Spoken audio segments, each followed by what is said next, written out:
मेरे को इनके मुंह पे बताओ, इनके स्पष्ट बात पे इन्होंने गलती करी है, स्पष्ट बताना। मेरी कोई रिश्तेदारी नहीं, ये बात छोड़ दो पहले।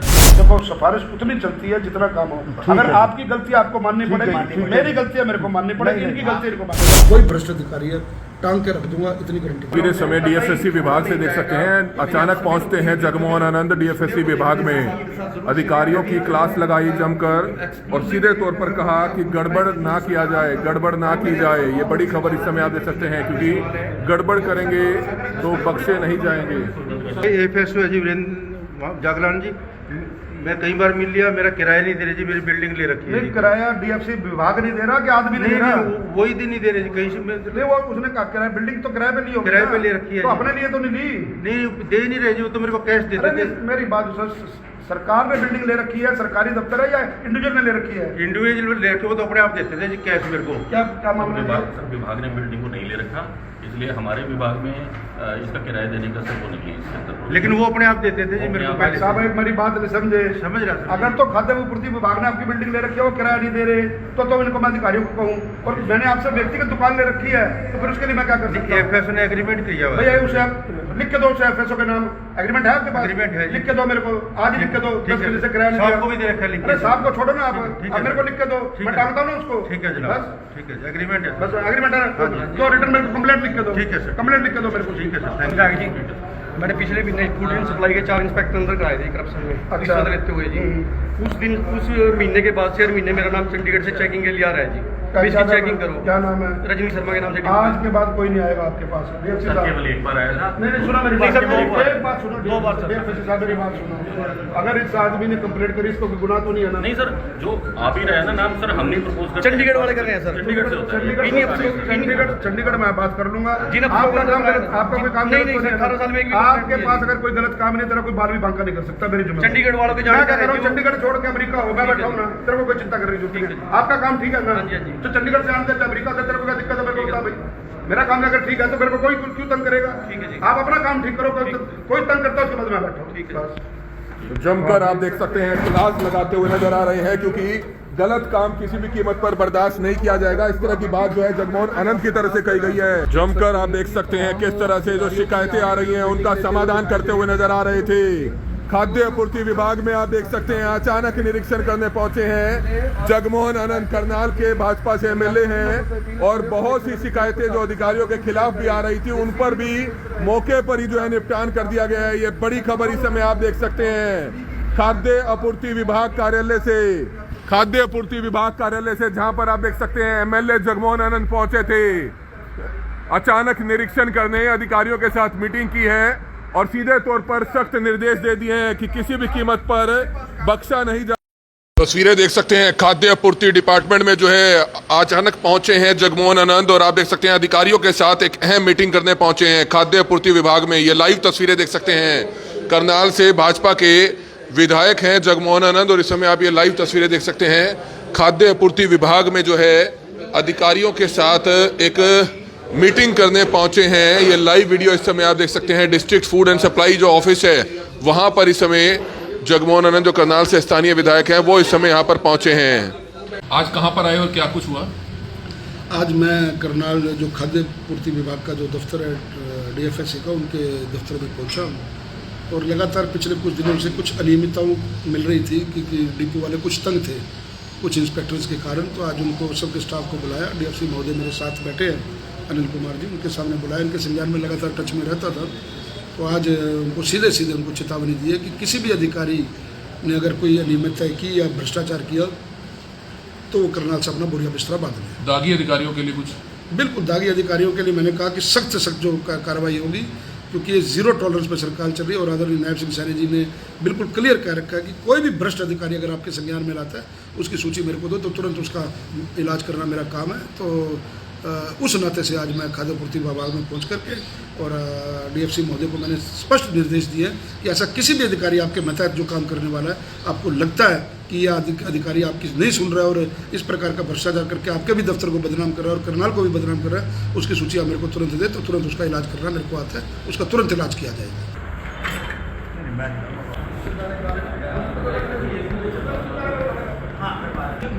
मेरे को इनके मुंह पे बताओ, इनके स्पष्ट बात पे इन्होंने गलती करी है, स्पष्ट बताना। मेरी कोई रिश्तेदारी नहीं, ये बात छोड़ दो पहले। सर जो अब की बात है जो उसमें इनकी सीरियस गलती थी, हाँ। ठीक है, और इन्होंने अपना टाइम पे वो जो इनके पास जब चेकिंग हुई तो इनके पास राशन उपलब्ध नहीं था। बाद में जब इनको वार्निंग दी, चिट्ठी निकाली इनकी, उसके बाद इन्होंने उस राशन को पूरा किया है और इनकी गलती थी सर उसके अंदर। अब इनका सर जो प्रीवियस इनका केस है वो मेरे संज्ञान में है, लेकिन सर उसमें इनके खिलाफ जो भी वो प्रोसीजर है वो जो पूरा हो जाएगा, मैं सर इनका तब डिपो बहाल कर पाऊंगा। आपके सामने बात होगी ना? हाँ जी। आपके सामने बात होगी ना क्लियर में? हाँ जी। अगर आपको लगता है, देखो सिफारिश उतनी चलती है जितना काम हो। अगर आपकी गलती आपको माननी पड़ेगी, मेरी गलती है मेरे को माननी पड़ेगी, इनकी गलती इनको माननी पड़ेगी। डियर मेरे पीवी हो गई है मेरी, हो गई है 8वें महीने दी। 4 महीने हो गए मैंने चक्कर कटते हुए, 4 महीने अगे हो गए है, 8 महीने हो गए। आपको कितनी देर लगेगी इस बाकी आप काम कर रहे सर हो? इसी वीक में कर दूंगा। इसी वीक में हो जाएगा। एक बार सारा रिकॉर्ड आप ठीक करवाओ। अल्लाह साहब ने आपने फोन किया सी 11 नंबर। अरे छोड़ दो आप बात को, पिछली को आप अपनी बात करो। आप एक हफ्ते के अंदर अंदर आपकी सप्लाई चालू हो जाएगी सारी। आप अपना काम ठीक करो। ठीक है। देख सकते हैं कि जगमोहन आनंद यहाँ पर मीटिंग लेकर बाहर जाते हुए दिखाई दे रहे हैं और अफसरों को करप्शन करने तस्वीरें समय डीएफएससी विभाग से देख सकते हैं। अचानक पहुंचते हैं जगमोहन आनंद डीएफएससी विभाग में, अधिकारियों की क्लास लगाई जमकर और सीधे तौर पर कहा कि गड़बड़ ना किया जाए, गड़बड़ ना की जाए। ये बड़ी खबर इस समय आप देख सकते हैं, क्योंकि गड़बड़ करेंगे तो बख्शे नहीं जाएंगे। अरे आप अपना काम ठीक करो, तो कोई दिक्कत नहीं। सर मेरी बिल्डिंग का किराया दे रहे जी करण विहार में काफी टाइम से किराया रह रहा है। जो लोग हैं वो भी करण विहार में एफएसओ है जी वीरेंद्र जागलान जी, मैं कई बार मिल लिया, मेरा किराया नहीं दे रहे जी, मेरी बिल्डिंग ले रखी है नहीं किराया डीएफसी विभाग नहीं दे रहा कि आदमी नहीं दे रहा? वही दिन नहीं दे रहे जी, कहीं से नहीं वो उसने कहा किराया बिल्डिंग तो किराए पे ली होगी किराए ना? पे ले रखी है तो जी। अपने लिए तो नहीं ली। नहीं दे नहीं रहे जी, वो तो मेरे को कैश अरे देते थे। नहीं, मेरी बात सर, सरकार ने बिल्डिंग ले रखी है, सरकारी दफ्तर है या इंडिविजुअल ने ले रखी है? इंडिविजुअल ले रखे वो तो अपने आप देते थे जी कैश मेरे को। क्या मामला है? सर विभाग ने बिल्डिंग को नहीं ले रखा, इसलिए हमारे विभाग में इसका किराया देने का सर वो नहीं है इसके अंदर। लेकिन वो अपने आप देते थे जी मेरे को पहले। साहब एक मेरी बात नहीं समझे। समझ रहा सर। अगर तो खाद्य आपूर्ति विभाग ने आपकी बिल्डिंग ले रखी है, वो किराया नहीं दे रहे, तो इनको मैं अधिकारियों को कहूँ, और मैंने आपसे व्यक्तिगत दुकान ले रखी है, तो फिर उसके लिए मैं क्या कर सकता हूँ? एफएसओ ने एग्रीमेंट किया हुआ है। भैया उसे आप लिख के दो, उसे एफएसओ के नाम एग्रीमेंट है आपके पास? एग्रीमेंट है जी। लिख के दो मेरे को, आज ही लिख के दो। 10 बजे से किराया नहीं साहब दिया। को भी दे रखा है लिख के। अरे साहब को छोड़ो ना आप, ठीक है। आप मेरे को लिख के दो, ठीक मैं है। टांगता हूँ ना उसको। ठीक है जनाब, बस ठीक है एग्रीमेंट है। बस एग्रीमेंट है हाँ जी, हाँ जी। तो रिटर्न मेरे को कंप्लेंट लिख के दो। ठीक है सर। कंप्लेंट लिख के दो मेरे को। ठीक है सर, इनका आईडी मैंने पिछले महीने फूड एंड सप्लाई के 4 इंस्पेक्टर अंदर कराए थे करप्शन में, अच्छा। रिश्वत लेते हुए जी। उस महीने के बाद से हर महीने मेरा नाम चंडीगढ़ से चेकिंग के लिए आ रहा है जी। क्या नाम है? चेकिंग करो। क्या नाम है? रजनी शर्मा के नाम से आज के बाद कोई नहीं आएगा आपके पास। DFC सर साहब। केवल एक बार आया था। नहीं सुना मेरी नहीं बात। सर, दो बार। एक बात सुनो। 2 बार सर। DFC साहब मेरी बात सुनो। अगर इस आदमी ने कंप्लेंट करी, इसको कोई गुनाह तो नहीं है ना? नहीं सर, जो आप ही रहे हैं ना नाम सर, हम नहीं प्रपोज करते। चंडीगढ़ वाले कर रहे हैं सर। चंडीगढ़ से होता है। चंडीगढ़ में बात कर लूंगा। जिन अफसरों आपका को काम लगाया था। आपका कोई काम नहीं, गलत नहीं तो सर, है। 18 साल में एक भी आपके कंप्लेंट पास नहीं अगर कोई गलत काम नहीं, तेरा कोई बाल भी बांका नहीं कर सकता मेरी जुम्मे। चंडीगढ़ वालों के मैं क्या जाने कह रहा हूँ, चंडीगढ़ छोड़ के अमेरिका हो, मैं बैठा हूँ ना, तेरे को कोई चिंता करने की जरूरत नहीं। आपका काम ठीक है ना? हाँ जी, हाँ जी। तो चंडीगढ़ से आने देते अमेरिका से, तेरे को क्या दिक्कत है? मेरे को बता भाई, मेरा काम अगर ठीक है तो मेरे को कोई क्यों तंग करेगा? ठीक है जी। आप अपना काम ठीक करो, कोई तंग करता है उसके बाद मैं बैठा हूँ। ठीक है। बस। जमकर आप देख सकते हैं क्लास लगाते हुए नजर आ रहे हैं, क्योंकि गलत काम किसी भी कीमत पर बर्दाश्त नहीं किया जाएगा। इस तरह की बात जो है जगमोहन आनंद की तरफ से कही गई है। अफसरों को बोल दिया, उसकी चेकिंग हो जाएगी, नीट एंड क्लीन जो काम हो जाएगा, सप्लाई आपकी खुल जाएगी, और अगर उसमें गलती है आपकी तो डिपो कैंसिल होगा। ये बात ध्यान रखना। तो जमकर आप देख सकते हैं किस तरह से जो शिकायतें आ रही हैं उनका समाधान करते हुए नजर आ रहे थे। खाद्य आपूर्ति विभाग में आप देख सकते हैं अचानक निरीक्षण करने पहुंचे हैं जगमोहन आनंद, करनाल के भाजपा से एमएलए हैं, और बहुत सी शिकायतें जो अधिकारियों के खिलाफ भी आ रही थी उन पर भी मौके पर ही जो है निपटान कर दिया गया है। ये बड़ी खबर इस समय आप देख सकते हैं खाद्य आपूर्ति विभाग कार्यालय से, खाद्य आपूर्ति विभाग कार्यालय से, जहां पर आप देख सकते हैं एमएलए जगमोहन आनंद पहुंचे थे। अचानक निरीक्षण करने अधिकारियों के साथ मीटिंग की है और सीधे तौर पर सख्त निर्देश दे दिए हैं कि किसी भी कीमत पर बख्शा नहीं जाएगा। अगर कोई भी अधिकारी गलत काम करेगा तो ये बड़ी खबर इस समय आप देख सकते हैं खाद्य आपूर्ति विभाग में हड़कंप जरूर मच जाता है, क्योंकि तमाम अधिकारियों के साथ, तमाम कर्मचारियों के साथ मीटिंग करने पहुंचे थे। आप देख सकते हैं ये वो शख्स है जिन्होंने पिछले दिनों खाद्य आपूर्ति विभाग के भ्रष्ट अधिकारियों को अंदर करवाया था, विजिलेंस द्वारा आपने अंदर करवाया था। अब आपका क्या कहना है, एमएलए के सामने आपने क्या बात रखी है? मेरी वाइफ के नाम से डिपो है गाँव खराजपुर में। मैंने पिछले महीने 3 अधिकारियों को अंदर कराया था। कौन कौन अधिकारी थे? उसमें एक एफएसओ, 2 इंस्पेक्टर थे, 1 चौकीदार था। उसके बाद 2 महीने से लगातार मेरा नाम चंडीगढ़ से भेज रहे हैं। जो चंडीगढ़ से नाम भेज रहे हैं वो इन्हीं अफसरों के जानकार हैं। मतलब आपको लगता है समझौते का दबाव बनाया जा रहा है आप पे? दबाव भी है सर, ये चेकिंग करानी है 50 बार, कोई दिक्कत होगी मेरे खिलाफ कार्रवाई करो। तो विधायक जी के सामने बात रखी आपने? सामने रखी है, उन्होंने कहा है डीएफएससी उन्होंने को? बोला है भाई, डीएफएससी साहब ने बोला है भाई ऊपर से आता है नाम, तो और ऊपर से ही नाम भेज रहे हैं। पूरे हरियाणा में सिंगल नाम मेरा है जो डबल बार बार आ रहा है। तो आप देख सकते हैं किस तरह से इनका कहना यह है कि दबाव इन पर बनाया जा रहा है, क्योंकि पिछले दिनों इन्होंने 2 से 3 अधिकारी जो है अंदर करवाए थे, विजिलेंस द्वारा जो है अंदर करवाए गए थे। तो ये बड़ी खबर इस समय आप देख सकते हैं। तो इस समय आप ये तस्वीरें देख रहे थे करनाल के खाद्य आपूर्ति विभाग कार्यालय से, जहां पर अचानक पहुंचते हैं भाजपा के एमएलए जगमोहन आनंद, तमाम अधिकारियों के साथ, तमाम कर्मचारियों के साथ मीटिंग की और सख्ती से दिशा निर्देश दिए गए कि अब भी समय है, सुधर जाओ, नहीं तो टांग दिए जाओगे। बहुत से ऐसे डिपो होल्डर्स यहाँ पर पहुंचे हुए थे, बहुत से ऐसे लोग यहाँ पर पहुंचे हुए थे जिनसे खाद्य आपूर्ति विभाग के अधिकारी रिश्वत मांगते हैं, जिनको तंग करते हैं। और सीधा विधायक जी ने सख्त निर्देश दे दिए हैं कि किसी को भी बख्शा नहीं जाएगा। अगर बेशक डिपो होल्डर भी अगर गलत होगा तो उसको भी बख्शा नहीं जाएगा। इसलिए समय है, सीधे हो जाओ। इस तरह की चेतावनी देकर जो है विधायक जगमोहन आनंद करनाल के खाद्य आपूर्ति कार्यालय से रवाना हो गए हैं। कमल मिड्डा, करनाल ब्रेकिंग न्यूज, करनाल।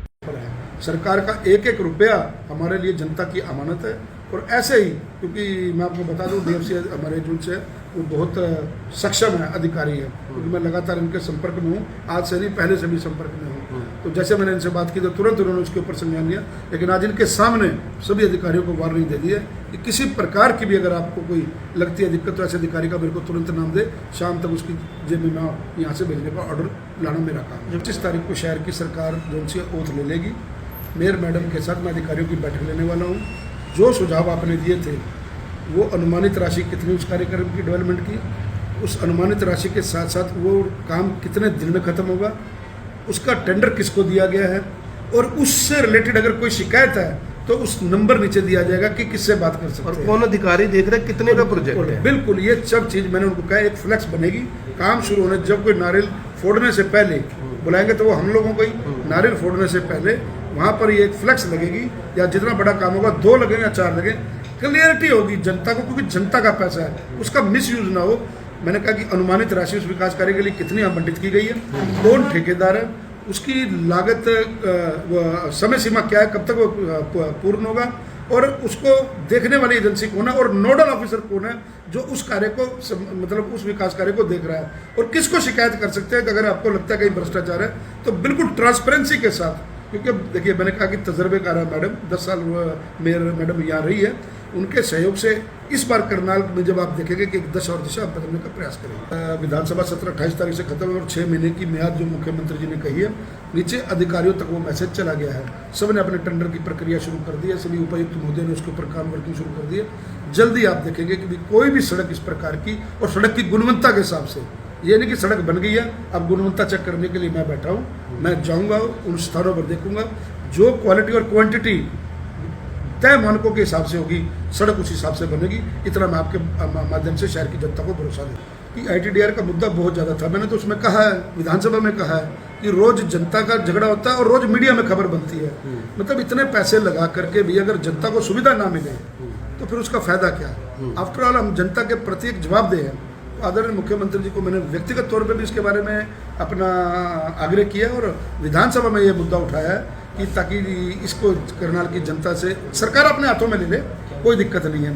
सरकार तय मानकों के हिसाब से लाइसेंस बनाना, लाइसेंस ये तो है नहीं कि किसी अनपढ़ का लाइसेंस बनाना, लेकिन अननेसेसरी हरासमेंट क्रिएट होती है, उस हरासमेंट से जनता को बचाना है। मेरे को जनता ने लगातार मुद्दा उठाया, आप लोग सभी मेरे मीडिया के साथी शिकायत करते थे, लेकिन फिर मेरा फर्ज था, जनता ने जो मेरे को चुन के भेजा विधानसभा के अंदर, तो उनसे जुड़े हुए मुद्दे अगर मैं नहीं उठाऊं तो फिर कहीं ना कहीं करनाल की जनता के साथ बेईमानी होगी, इसलिए वो मुद्दे उठाए और मुझे पूरी उम्मीद है कि इसके ऊपर जल्द संज्ञान लिया जाए। कह रहे थे लगातार सभी मेरे मीडिया के साथी कहते थे कि रेफर हॉस्पिटल हो गया है। आदरणीय हरविंदर कल्याण जी जो माननीय स्पीकर है, उन्होंने एक बैठक ली थी, सभी प्रमुख डॉक्टर्स को हम लोगों ने वहाँ पर बुलाया था, मैं भी था वहाँ पे, और मेरे साथी विधानसभा में आदरणीय योगेंद्र राणा जी भी, वो भी वहाँ पर मौजूद थे।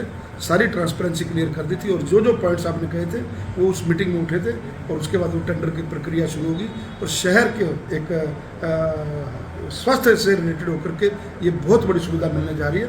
और कल्पना चावला के डायरेक्टर भी बहुत कर्मठ है, लगातार संपर्क में रहते हैं। लेकिन मैंने कहा कि अगर कर्मठ अधिकारी इंस्टीट्यूशन में किसी में हेड में हो जाए अब तो वो नीचे का स्टाफ ऑटोमेटिकली दुरुस्त होना शुरू हो जाता है, काम करना शुरू कर देता है। तो मेरे को पूरी उम्मीद है कि कल्पना चावला के जो डायरेक्टर हैं बड़ी ईमानदारी के साथ और बड़ी कर्मठता के साथ वो अपना काम कर रहे हैं और हम सब उनका सहयोग करेंगे ताकि करनाल शहर की जनता को ये स्वास्थ्य सुविधाओं का भी अच्छे से लाभ मिल सके। जो आने वाले 6 महीने वर्ल्ड क्लास यूनिवर्सिटी है हेल्थ के हिसाब से, वो जनता को समर्पित हो। ITI का कल ही मैं विधानसभा में था तो मेरे पास खबर आई कि भी एक ITI सभी उपायुक्त महोदयों को केंद्र की तरफ से निर्देश हुआ है। आज अखबार में सुर्खियां भी हैं और 300 एकड़ ज़मीन मांगी गई है। तो मुझे आदरणीय मनोहर लाल जी पर पूरा भरोसा है क्योंकि करनाल से वो सांसद हैं और एक मतलब बहुत भारी पोजीशन नरेंद्र मोदी जी के मंत्रिमंडल में उनकी बहुत बड़ी इंपॉर्टेंट पोजीशन है। तो मैं चाहूँगा क्योंकि वो मेरे माननीय सांसद भी हैं और केंद्र में एक सक्षम मंत्री भी हैं, तो आज मैं उनको चिट्ठी लिख रहा हूँ और धर्मेंद्र प्रधान जी को भी लिख रहा हूँ कि ये ड्रीम प्रोजेक्ट अगर करनाल में ITI आ जाता है तो आप सोचिए कि कितना बड़ा रोजगार का सर्जन होगा, कितना बड़ा कनेक्टिविटी की चाहे ले लें, बच्चों के फ्यूचर से ले लें। भाई अपने आप में 300 एकड़ में एक शहर होता है, तो मुझे पूरी उम्मीद है कि वो करनाल के अंदर मैं उनसे मांग रखूँगा। मांग तो केंद्र सरकार ने पूरी करनी है, लेकिन मैं झोली पसार करके उनसे मांगूंगा कि ITI मुझे करनाल में दी जाए तो मेरे लिए ज़्यादा अच्छा। आखिरी अब समय बाकी बचा है सरकार में, तीसरे हमारे कार्यकाल में। अब कोई इलेक्शन नहीं है, अब जनता का जो प्रतिनिधि है वो जनता के बीच में रहने वाला है। 28 तारीख का सेशन, उसके बाद जनता के बीच में ही और जनता के हितों के मुद्दे उठाता रहूँगा। आपके माध्यम से जब संज्ञान मिलता रहेगा, कोई भ्रष्ट अधिकारी है टांग के रख दूंगा, इतनी गारंटी। ये जनता का आशीर्वाद है, जिस जनता ने चुना है, बड़ी उम्मीद के साथ चुना है, इतने भारी वोटों से उन्होंने जितवाया है बड़े, और फिर जिसका मैं शिष्य हूँ। जब वो 18 घंटे काम कर सकते हैं तो फिर मुझे काम करने की प्रेरणा आदरणीय मनोहर लाल जी से पैदा ही नहीं हो सकता। क्योंकि मैंने बहुत क्लोज थे, मैंने उनसे पूछा था एक बार कि उनके हिस्से की 2 या 3 एकड़ ज़मीन आती थी, तो एक सड़क नहीं बन रही थी, तो मैंने उनको कहा, ये नगला वाली सड़क, मैंने कहा बाबूजी मेरी सड़क बहुत सिंगल सड़क हुआ करती थी और सड़क बहुत ख़राब है, तो मेरा गोदाम है नगला में, तो मेरे को आने जाने में तकलीफ होती। कहते तो मेरे ऐसे कर, मेरे 2 किले पड़े उनको बेच दे और अपना जो पैच वर्क कराना है। वो मुख्यमंत्री थे तब, कभी टेंडर की प्रक्रिया में देरी होती तो मेरे 2 किले जो उनसे हैं वो तू बेच के और अपना जो पैसे लगते हैं मैं बता देता हूँ। मतलब ऐसा देवता आदमी, और आज उन्होंने अपना जो मकान है वो पुस्तकालय को समर्पित कर दिया, तनख्वाह तक भी नहीं, और खाने में खिचड़ी और दाल।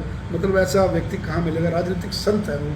ऐसे संत को मैंने कहा ना, उन्हीं के आज जहाँ जिस पोजीशन पे उनकी वजह से है, तो ऐसे देवता आदमी के अगर अनुसरण करेंगे तो तभी इस समाज का, इस हमारे विधानसभा का, चाहे हमारा प्रदेश है, उसका भला होगा। हम लोग विधानसभा में होते हैं, बॉडी लैंग्वेज अगर आप विपक्ष की देखें, वो हमारे को काउंटर करने की पोजीशन में नहीं है, कोई उनके पास बात रखने के लिए नहीं है। जो बीज वो बोल के कर गए बिना खर्चे पर्ची के। और परसों ही हाई कोर्ट ने जो पुलिस भर्ती थी उसके ऊपर इतना बड़ा कटाक्ष किया उनके लिए, उनको फिर भी शर्म नहीं आती। मतलब कि भी आज और हाईकोर्ट, माननीय हाईकोर्ट ने कहा कि अब प्रक्रिया क्योंकि पुरानी हो गई है और कहीं ना कहीं बाकी परिवारों को नुकसान होगा, लेकिन उनके लिए वार्निंग की गई कि भी ऐसे भ्रष्ट नेताओं से बच के रहना चाहिए। मतलब फ्लूड लगा करके आपने, करनाल का ही व्यक्ति है जिसने वो अपना डाला है, पिटीशन डाली है, फ्लूड लगा करके उसको पीछे कर दिया और अपने रिश्तेदारों को, कोई भूपेंद्र सिंह हुड्डा का रिश्तेदार है, कोई भतीजा है, कोई चाचा है, उनकी वाइफ का है। मतलब इस प्रकार की धांधलेबाजी, बच्चों से खिलवाड़ होता रहा। हरियाणा के काबिल अफसर आएंगे कहाँ? तो फिर काबिल अफसर, जब ये वही भर्तियों का काम है जो यहाँ भ्रष्टाचार कर रहे हैं, जब ईमानदारी से लोग पढ़ के आएंगे, करेंगे, लगेंगे, वो सामने वाले की। फार्मासिटी का प्रोजेक्ट पाइपलाइन में मुझे उम्मीद है कि उस प्रोजेक्ट के भी पीछे लगा हुआ हूँ। फार्मासिटी का भी प्रोजेक्ट मुझे लगता है कि 6 महीने के अंदर अंदर